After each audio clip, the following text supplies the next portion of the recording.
Florida Sport Fishing TV presents Captain Mike's Rigging Station, powered by Mercury Marine. What's up, guys? I'm Captain Mike, and welcome to my rigging station. It's Wednesday, and that means Wahoo Wednesday. I want to share some rigging tips with you on, the different tactics and the different lures that I use to target these amazing fish. Wahoo fishing is certainly one of my favorite fisheries. It's a very, very challenging fish to find and fool. They're super fast, they're great on the dinner table, hard fighters, but perhaps their biggest attribute is just how glamorous they are, how prized they are. People love catching wahoo. They dream of catching wahoo. As soon as you even hear the word wahoo, you get excited. I mean, wahoo, right? How can you not get fired up about that?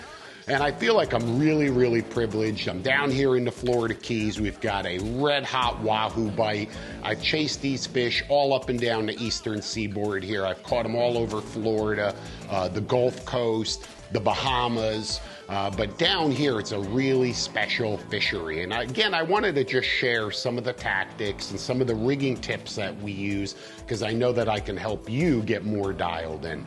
Let's start with high-speed fishing. That's certainly the most popular, right? And when I refer to high-speed fishing, I'm talking about pulling lures at really an extraordinary speed, 15 to 18 to potentially 20 miles an hour, sometimes even faster.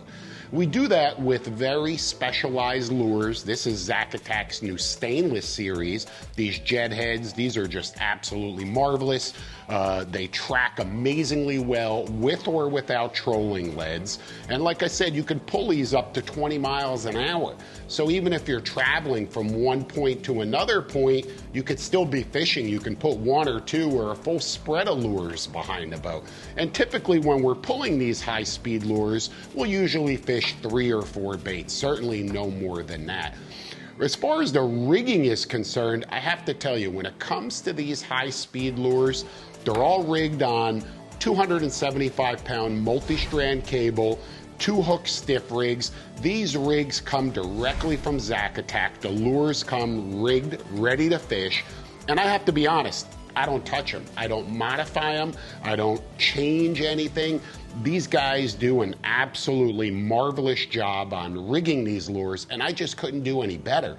And you can't either. I mean, with the shrink wrap, they've got the appropriate, these look like 10-0, southern tuna style hooks. They're razor sharp, stainless steel hardware throughout, chafing gear. And again, I just have to stress that sometimes when you purchase a lure, the rigging is subpar. That's not the case with these Zacatacs. So on the high speed front, this is the way to go. And if you don't have all of the proper equipment and the tools, don't even bother. You're probably going to end up doing more harm than good. Just purchase your lures pre-rigged.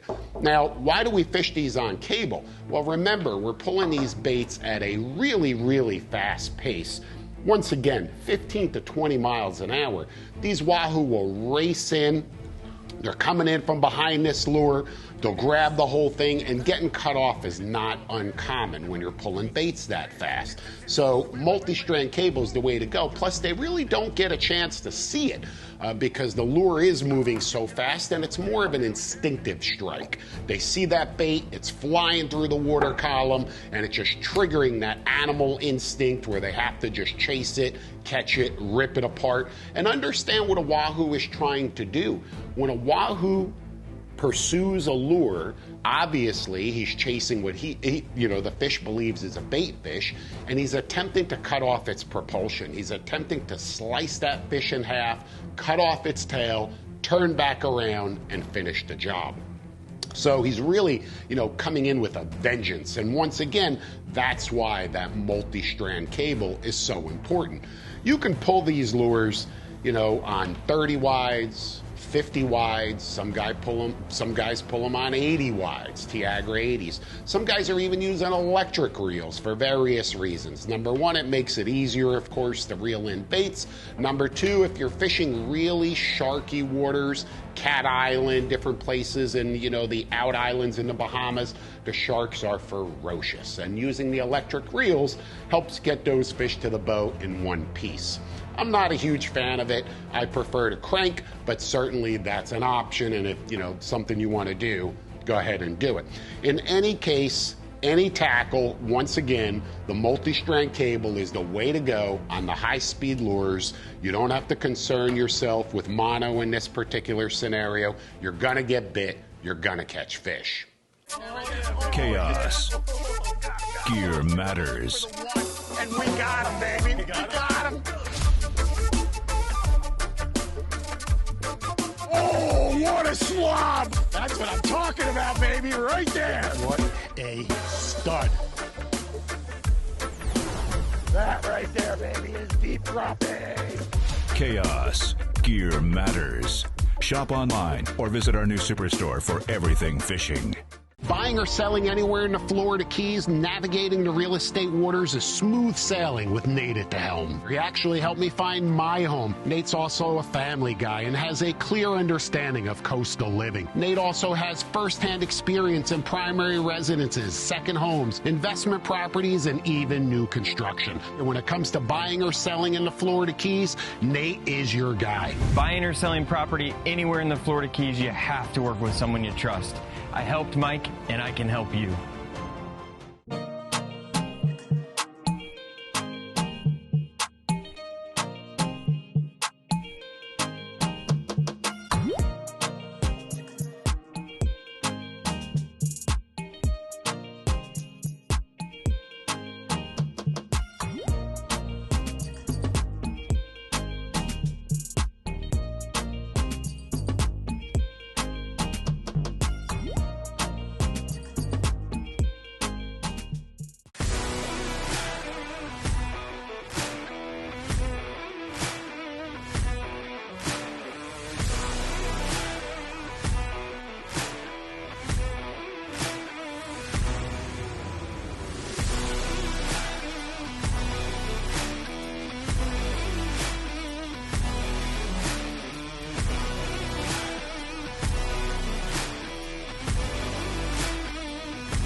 Now, in addition to the high-speed lures, there's another type of bait that we really enjoy pulling, and that is these Nomad DTX minnows. I really, really like pulling these baits. I've had tremendous success with these lures. And by the way, these are just Dubrow quick lure and leader keepers. Just makes it really, really simple to keep all of your lures organized, to keep the leader just spooled right up on here. And to me, organization is key. So that's all that this really is. But at the end of the day, it's just a deep diving plug, right? Wrong. It's a very, very specialized deep diving plug that has a lot of really cool benefits that allow this bait to penetrate deep in the water column.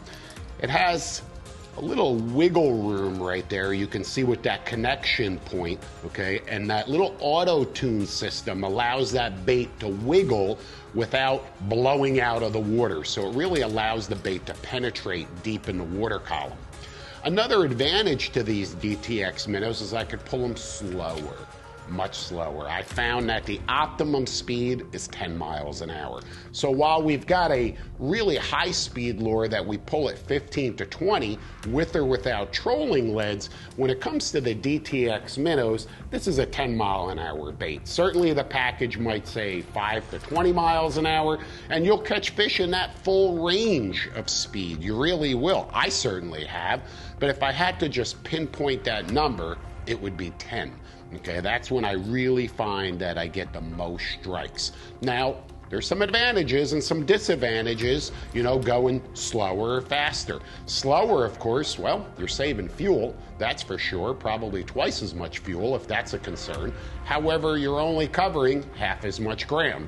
So that's a downside, right, that you have to consider. I find that these are very easy to fish, sometimes easier than a heavy trolling lure with a heavy trolling lead, because in this scenario we often have 25-foot or 30-foot shock cords in between the trolling lead and the lure. So it's usually a multiple member effort. You've got to have a few guys on the bow. You're dealing with multiple components in your system. Whereas the DTX Minnow, these deep diving plugs with their huge lips and that great profile, it's really a one-man show. Okay, I rigged these 4 feet away from the rod tip. That's it. There's no additional trolling leads, there's no additional hardware, and they're absolutely deadly effective. But it's rigged completely different than the high-speed setup. And that's what I want to go over with you, because I get so many guys that either fish with me on my VIP Wahoo courses and their eyes just bug out when I show them, you know, how we rig our lures, and we go out and we catch fish on them and they just can't believe it. And I get all of these emails and comments on, you know, how do I get my DTXs to perform, you know, at maximum depth, at maximum speed. And there's a lot of unanswered questions out there. So I want to take the time, I want to share all of this with you so you can be a more effective fisherman. Understand the DTX minnows come in different sizes. This right here is a 200. There's a larger size, the 220, which is really my favorite. I mean, look at that profile on that bait. It's huge. There's also the 165, a smaller bait, and surprisingly, that smaller bait will get bit sometimes more than the larger baits. It leaves me wondering, why would they hit that and not hit a bigger bait? But sometimes those Wahoos are keyed in on smaller forage, maybe small flying fish, juvenile goggle eyes, ballyhoo, whatever it may be. And that smaller bait is gonna track higher up in the water column. It's gonna be a smaller profile, and like I said, sometimes they'll just clobber that. Whereas the 220, the 200 size, they're gonna swim deeper. How deep, you know, guys say to me, how deep will that lure swim? Look, I'm not down there under the water, I can't tell you, but if I had to take a guess, based on what I'm seeing, based on my experience, I really believe that at 10 miles an hour, rig the way that we're gonna talk about, because it's all about the rigging that's so important, that you'll penetrate 20 to 25 foot, maybe even 30 feet, depending on the conditions, with or without current, etc. A lot of variables there. Distance behind the boat also is going to play a huge role. But again, I don't know if I'm penetrating more than 30 feet below the surface, but either way, wherever it is, it's tracking properly and I'm getting bit, and that's all that matters. For over 80 years, Furuno Innovations have helped more fishermen find and catch more fish than any other brand. And we're raising the bar again with Navnet TZ Touch 3's new PVG and Fish It Drifted technologies.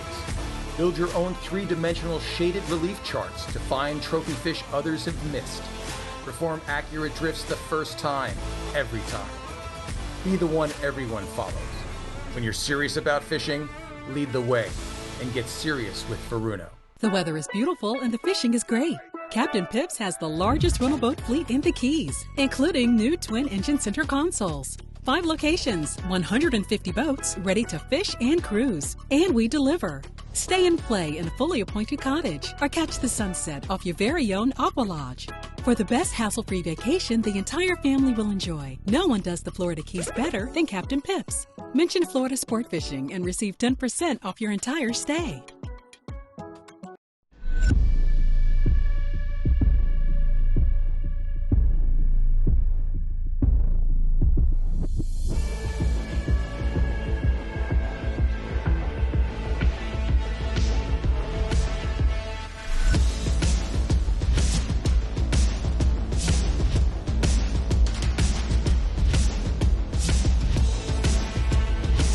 Seeing Zack attack with my own eyes, I'll never pull another trolling lure.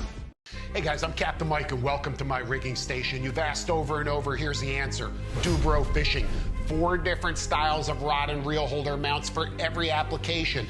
Their ingenious lure and leader keeper system is perfect, either permanently mounted or portable. It keeps everything I need right at my fingertips so I could focus on staying hooked up.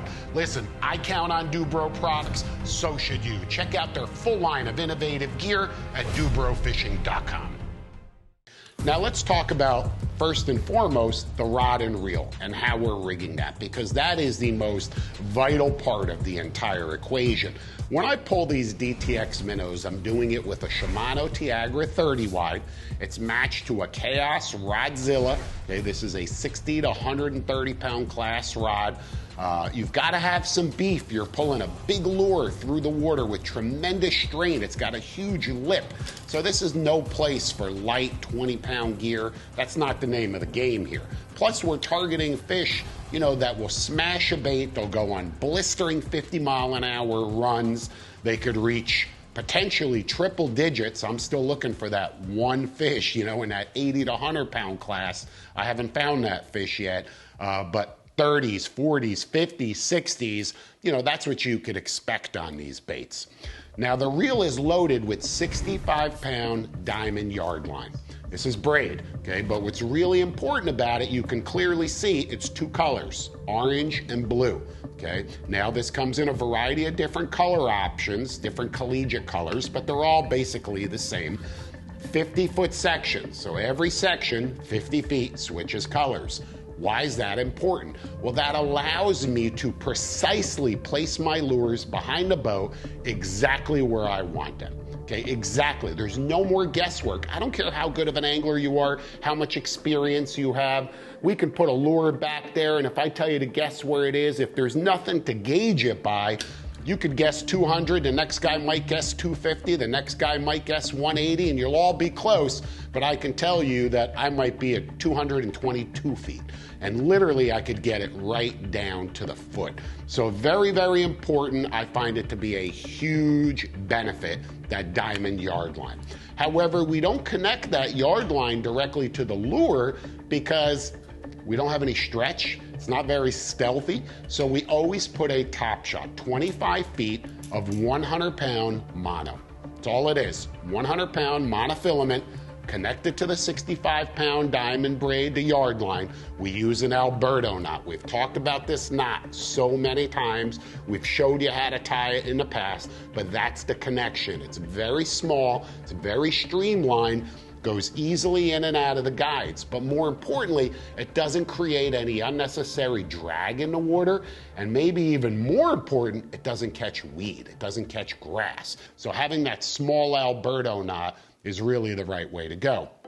The end of our 100-pound is connected to nothing. That's exactly right. You heard me. Nothing. This is the way that we have our rods rigged. Okay, that's the entire setup right there. Now, morning of, I'm ready to fish, I'm ready to go out. All I've got to do is pick whichever bait that I want to fish. I take it right off of that lure keeper. The lure's pre-rigged right there. 4 feet, 3 to 4 feet. You don't need any more than that. You can see that's about 3 feet in that case, but 3 or 4 feet. 220-pound monofilament, and the top of the leader has a little 300-pound diamond ball bearing swivel. No snaps, no additional hardware.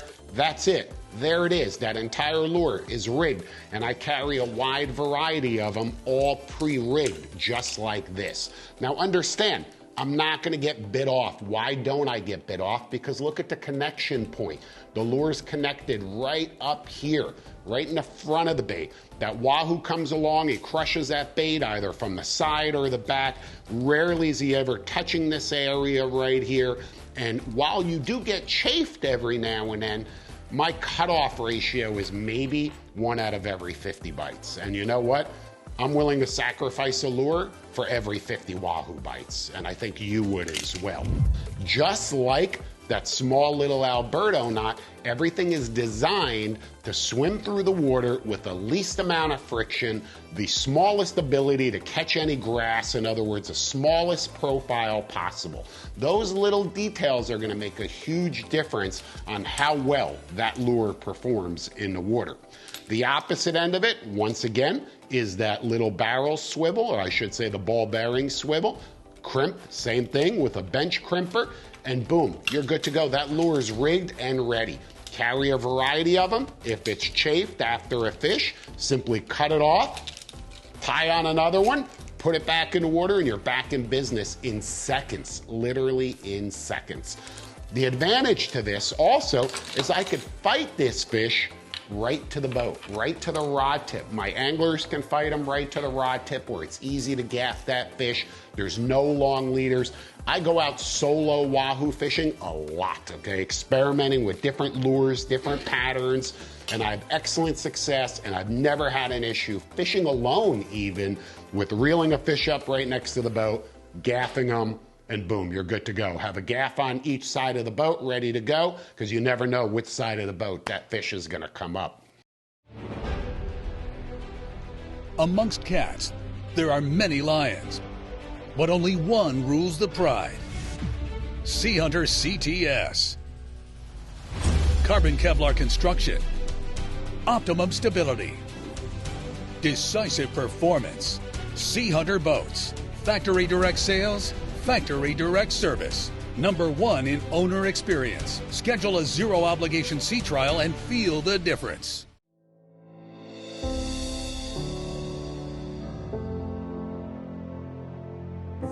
Don't even lift and pump, just reel. Just reel. All right, come on, somebody get in there, crank. Got him. We got him. You ready, nice? You got him. Get him in the boat, ready? Oh! Flip it onto your rod. Never jeopardize losing a rod, ever. Now, let's talk about the spread. Once again, we fish different size nomads. We fish our largest bait closest to the boat. And typically, my pattern is 4 lures. I'll fish a 220, right next to the boat in the 175-foot position. How do I know it's at 175 foot? I simply let out 3 sections of line. 3 sections of line, 50, 50, 50 is 150 plus the 25-foot top shot, and boom, there's my bait at 175 feet away from the boat. The next bait I'm gonna set out is gonna be 50 feet back. It'll be at 225, 275, 325. And always, remember, always set your smallest baits furthest back and set those first. So I'm gonna put out my 165, I'll put it way back there, that's gonna be my first bait, and then as I work my way toward the boat, I'm gonna go larger and deeper and closer. It's that simple. When you deploy your spread, that's the way that you wanna do it. Another advantage to this setup right here, multiple hookups are very, very common. Why? Because you hook a fish, the boat's still in gear, I'm still moving forward, I'm waiting for number 2 or number even 3 to jump on, but after a few seconds, if we don't get that second bite, we'll pull the throttle back. I don't have to keep the boat moving forward with the same momentum that I would potentially have to do with a heavy lure. I don't want the heavy lure to sink way down, okay? With these DTX minnows, I can pull back into not neutral, but I could basically idle and just keep all of the lines straight behind the boat while you're fighting the one fish. Now, if you're an experienced wahoo fisherman, you know that 90% of the time, wahoo come right up the pipeline. They come straight toward the back of the boat until they're somewhere in this area, and then they'll decide to veer off to one side or the other. But the vast majority of the time, they're coming straight up the pipe, right to the transom. In doing so, all of my other lures, my other 3 or 2, depending how many fish we have hooked up, are still fishing. They're still swimming through the water. So it's not uncommon to get that second bite while you're in the middle of fighting that first fish. Now, it all seems pretty simple, and it is, but it's very, very detail-oriented, okay? And if you miss one little component, you can mess up the entire spread. Finally, I want to mention that the hooks that these, let's rip that open, that these DTX minnows are rigged with, I gotta be honest, they're just not my favorite. I absolutely love the lure. The lure is the most effective deep diving plug for wahoo ever created. I know that's a bold statement, but I give you my word that there is no better deep diving plug for wahoo than the DTX minnow. It has accounted for countless fish along both coasts, the Atlantic coast, the Pacific coast, everywhere. It's deadly. Bycatch, blackfin tunas, sailfish, king mackerel, but surprisingly, not a lot of bycatch, which is what I like about it, because I don't want to waste my time reeling in something that I'm not targeting. When I'm out there wahoo fishing, I want to specifically be catching wahoo. Getting back to it, the hooks. I'm not a huge fan of these hooks. Whatever brand they are, it doesn't matter. So I swap out all of my hooks. I go to the VMC 8700. It's a southern tuna style hook. Okay, very, very sharp, stainless steel, incredibly strong.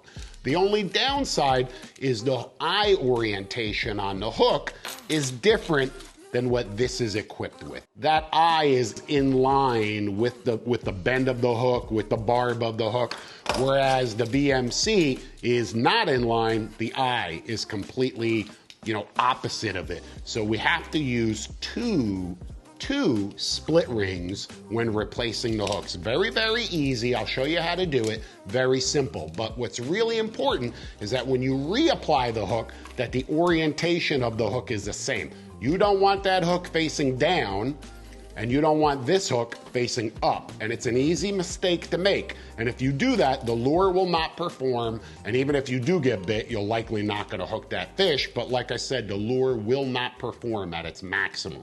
So make sure you reapply correctly. It's all of these small details, guys, that are gonna keep you hooked up. And I wanna remind you, please, join Florida Sport Fishing TV Plus. It's where you're gonna find 500 instructional videos on saltwater fishing throughout the Florida Keys and around the entire state of Florida. More importantly, there's a 24/7 fishing helpline. Look, I don't know everything, but I know what I know, and I know what I don't know, and I know people who know what I don't know. So we can help you with any of your questions, comments, or concerns. Check it out at FSFTV.com and get ready to get hooked up.